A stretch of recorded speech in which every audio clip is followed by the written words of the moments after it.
Japan না Netherland, কে হবে ব্রাজিলের কঠিন প্রতিপক্ষ?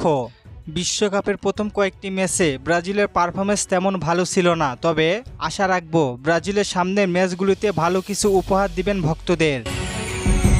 হাইতির বিপক্ষে যেভাবে মাঠ দাপিয়ে বেড়াচ্ছিল, তাতে তাদের পরবর্তী রাউন্ডে যাওয়া এখন মাত্র সময়ের ব্যাপার। ব্রাজিলের ফর্ম যদি ভালো থাকে তাহলে ব্রাজিলকে থামানো যে কোনো দলের জন্যই হবে দুঃস্বপ্ন। আর নকআউট রাউন্ডে ব্রাজিলের মুখোমুখি হওয়ার লড়াইয়ে এগিয়ে থাকবে জাপান।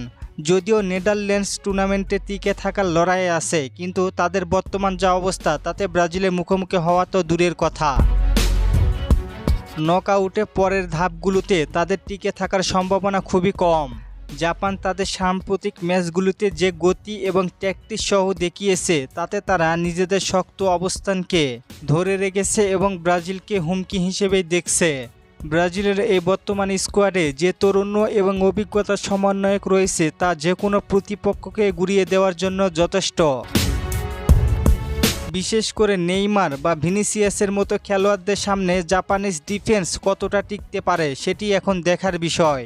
নেদারল্যান্ডসের কথা বলতে গেলে তারা একটি শক্তিশালী দল হলেও বর্তমান বিশ্বকাপে তাদের পারফরমেন্স সেই পুরনো ধার লক্ষ্য করা যাচ্ছে না। ব্যক্তিগত ভুল এবং মাঝমাঠের দুর্বলতা তাদের বড় বাধা হয়ে দাঁড়িয়েছে।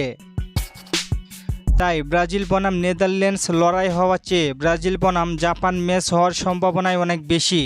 নেদারল্যান্ডসের সম্ভাবনা অনেক কম বলেই বিশ্লেষকরা মনে করছেন, কারণ নকআউটে উত্তাপ সামলানোর মতো মানসিক ও শারীরিক সক্ষমতা এই মুহূর্তে ডাচদের চেয়ে ব্রাজিলের অনেক বেশি। তাই সমীকরণ অনুযায়ী নেদারল্যান্ডসের বিপক্ষে ব্রাজিল খেললে ভয় পাওয়ার কোনো কারণ নেই ব্রাজিলের।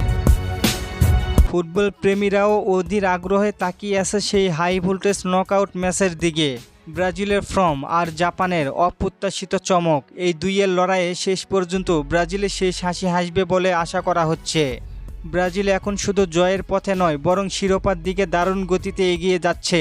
আপনার কি মনে হয়, ব্রাজিল কি খুব সহজে জাপানকে হারিয়ে পরবর্তী রাউন্ড নিশ্চিত করবে?